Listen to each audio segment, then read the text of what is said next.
What's valuable in an old flat screen TV? A lot of scrap yards won't even take an old TV. Here at the edge, there's gold enriched circuit boards. Not a lot of gold, but anything gold on here is gold plated. Any gold enriched parts I put in a box.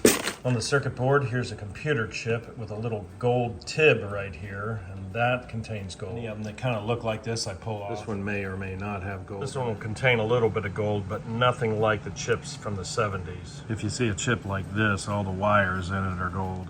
I'll knock the chip off this board. Take a sharp chisel right at the base and hit it with a hammer. This is an aluminum heat sink, the chip's under here. This can go in the aluminum scrap. When I look at the back side of the chip, I don't see any gold at all. Sometimes this is a nice piece of plastic. The plastic is really useful, but this one's not plastic, it's glass. You can just hear it crack. I'll torque it a little bit and you can hear it just crack.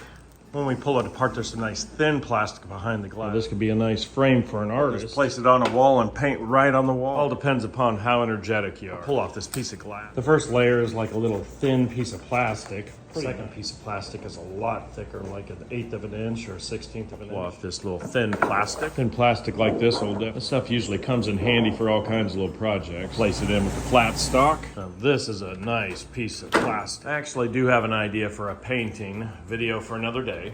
I'll put these together and that'll be real nice. A nice frame with a canvas. These are all the LEDs. These are the RGB LEDs. Hook this up to voltage and just see what happens. I'll push some pins in here, hook it up to something like 12 volts. Make sure nothing's touching. I'll start at 1.5 volts and go up to 12.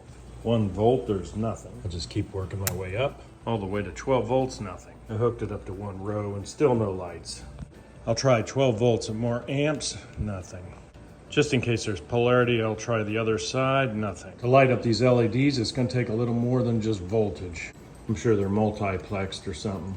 The plastic button pops off fairly easy. Here's a close-up of that LED. If I pull off all the buttons, this is an aluminum strip that can be recycled. If I remove all the plastic buttons, this is an aluminum strip that can be recycled. Not a lot of aluminum, but it'll add up. The recycling yard will definitely take this metal tray now. I'll clip out all the copper wire and recycle it separately. In conclusion, there's some gold enriched boards, some copper, some aluminum. The circuit boards I'll scrap with the steel for mixed tin. That's how I scrap an old TV.